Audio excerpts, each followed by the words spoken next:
Hello, everybody. Bill and Brian here with a weekly update. And we are semi live today. And you say, how do you be semi live today? Think of Princess Bride, where remember he was mostly dead. Not all the way dead, but mostly dead. That'll do, donkey. So listen, No, today no.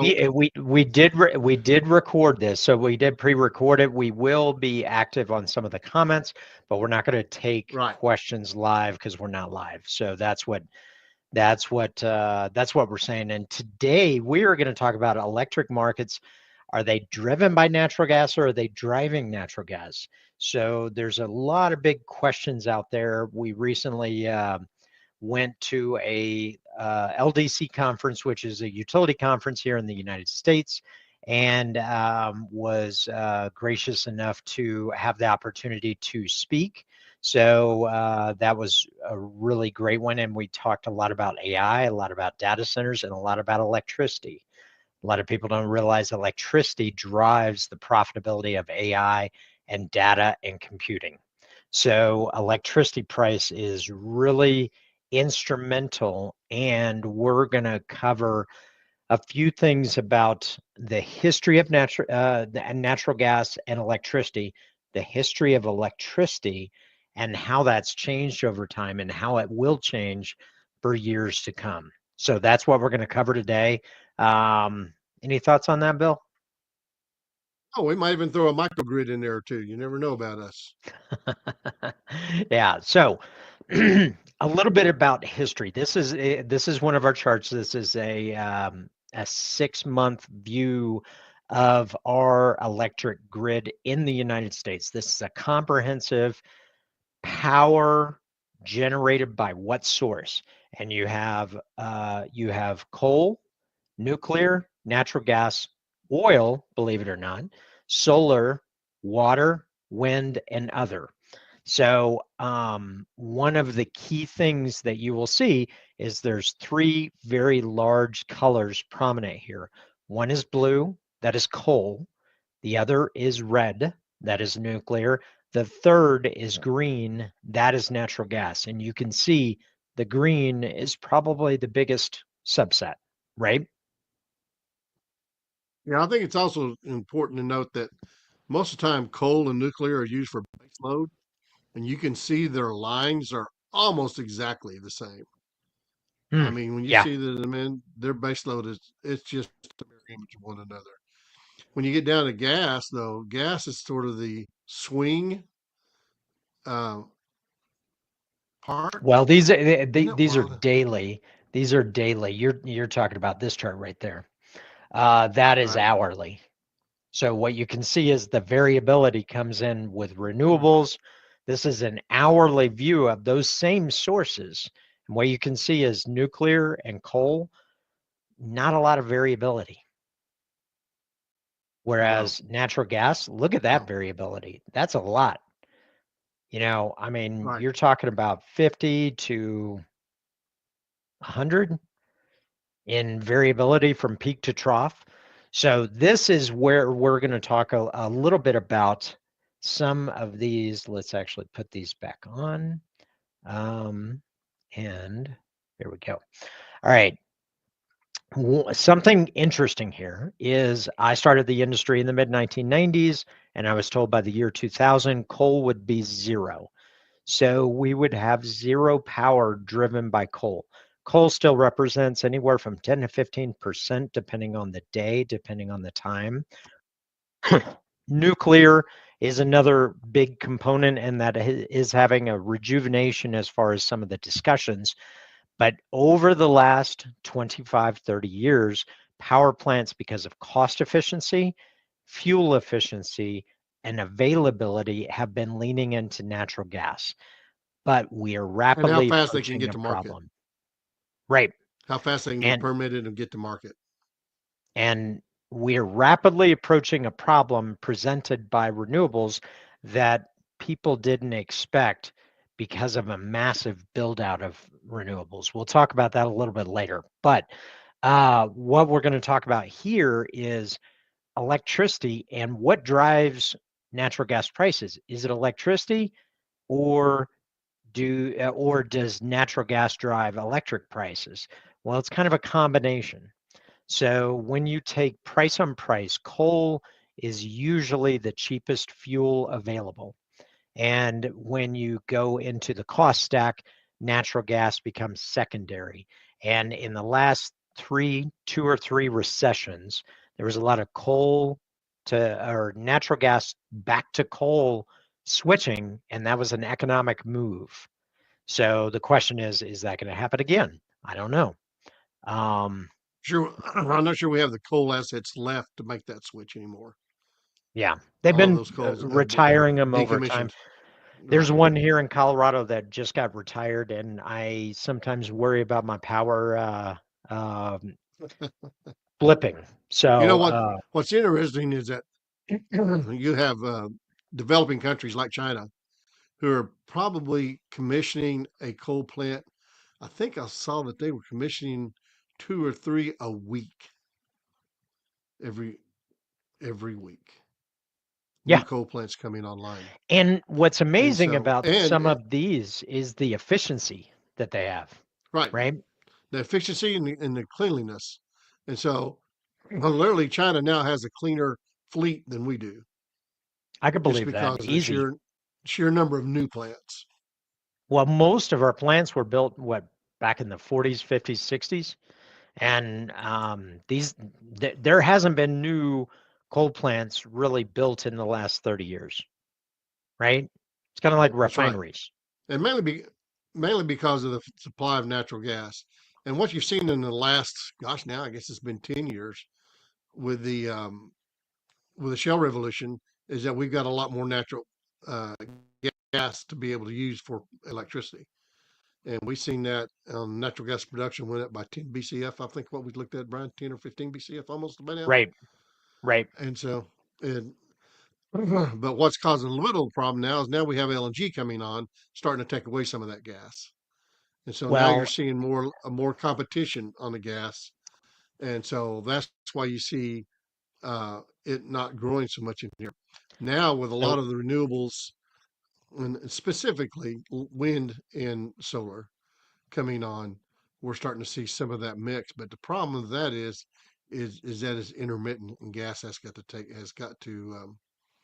take up the slack. so this is one thing that I want to bring up, which is this is natural gas dedicated to power. This is natural gas that is delivered to power plants. And what you will notice is since 2021, we keep setting new highs and our lows are getting higher, meaning in the winter when our power demand is down, in the summer when electricity increases because of AC load, we have seen an increase.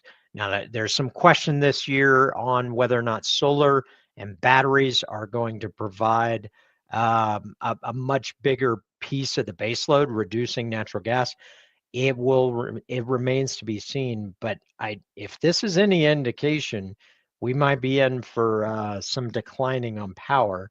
However, this is simultaneously happening to where we are having very big power discussions, such as this. This doesn't impact natural gas, but this is how much power is being discussed. This is Microsoft and data centers. They're reopening 3 Mile Island, probably one of the most politically charged debates ever since they had a close call with crisis. Um, was that late 70s or 1980? Was it late 70s, 1980? 70s, yeah. Okay. Actually, it Um, was about 73 or 74. That's strangely I enough thought it about was the same after time that. that Karen.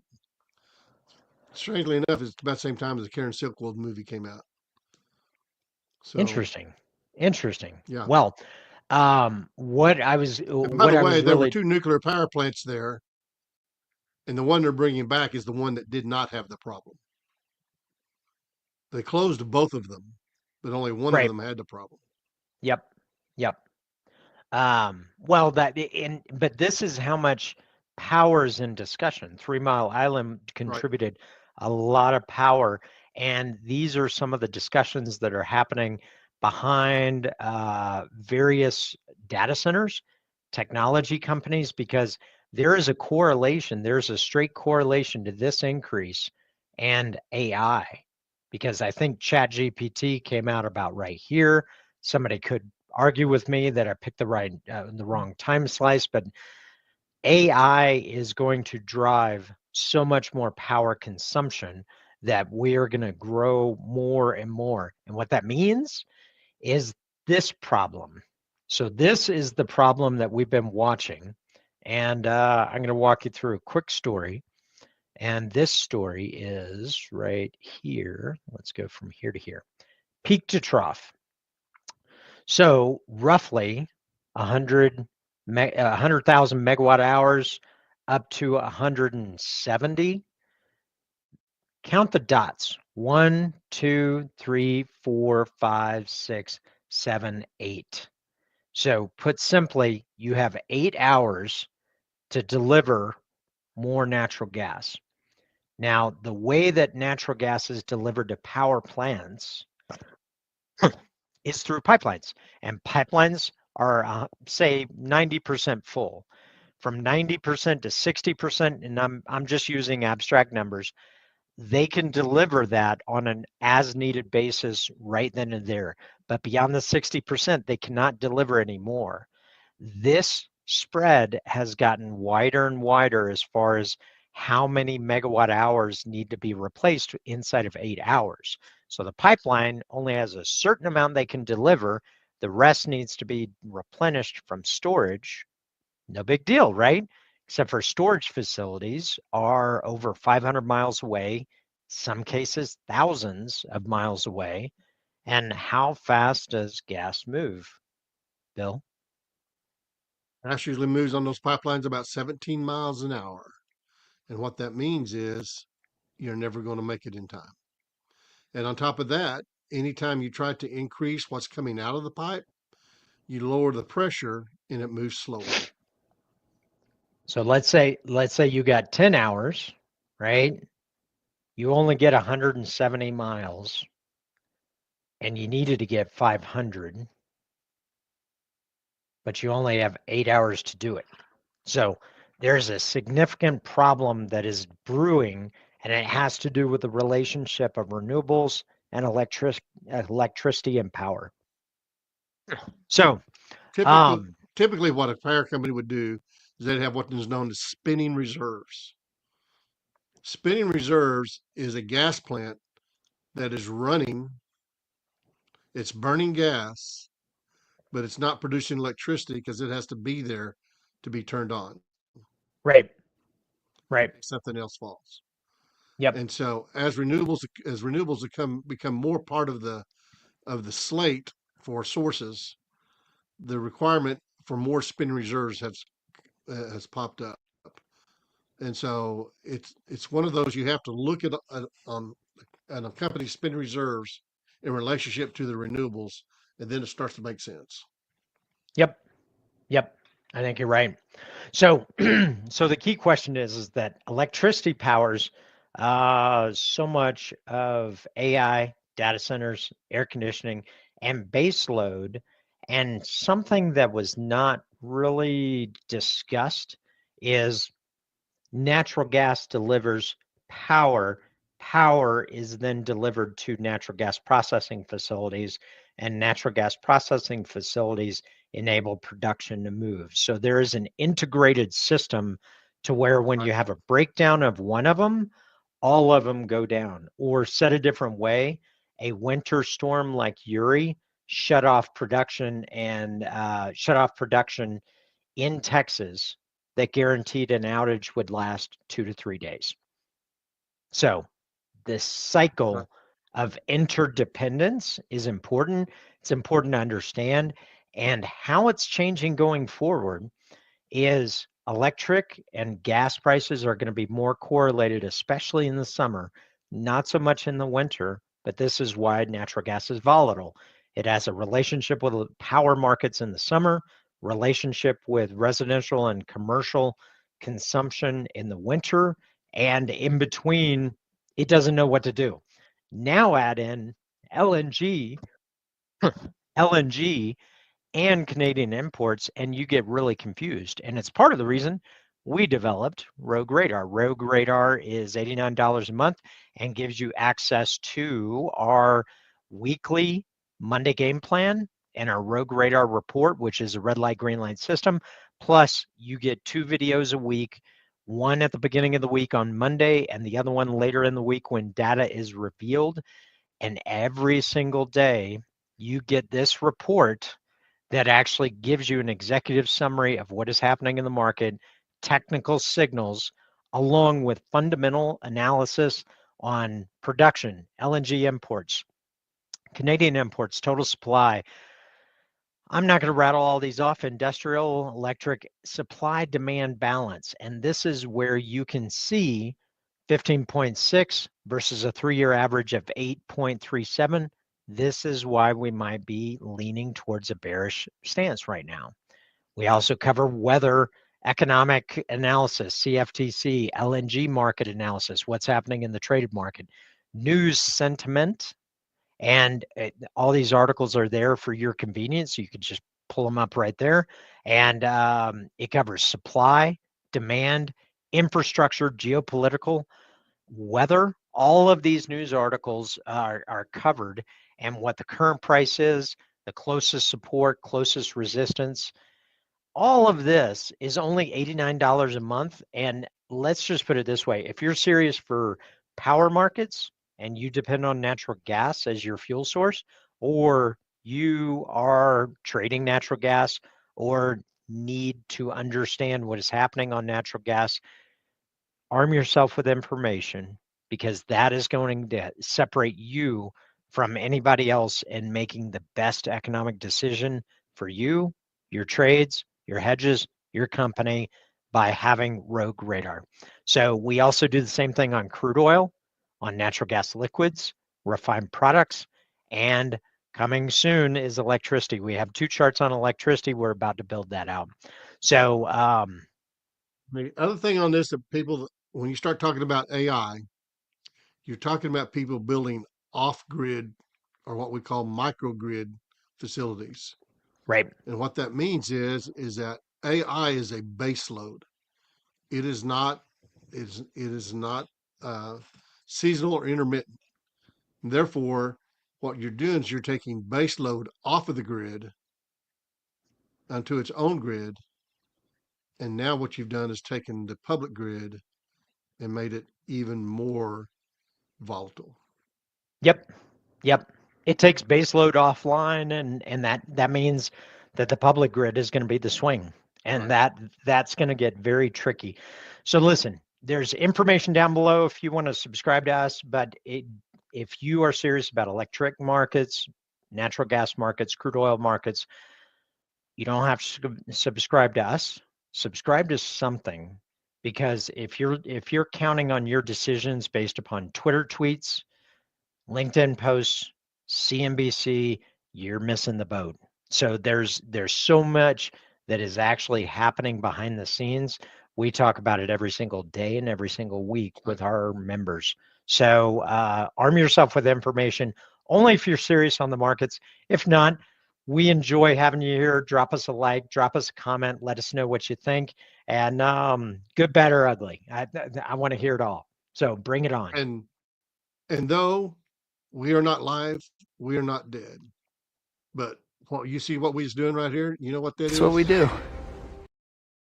It's what we do. Well, listen, folks, I think that's all we have. Appreciate you showing up. We will be back live the next week, and we'll take it from there. But listen, hope you have a fantastic day. We hope to see you inside. If not, just drop us a like, drop us a comment. We enjoy doing this, and we enjoy bringing it to you. So let us know how we're doing. So appreciate you. See you, That's all I folks. got.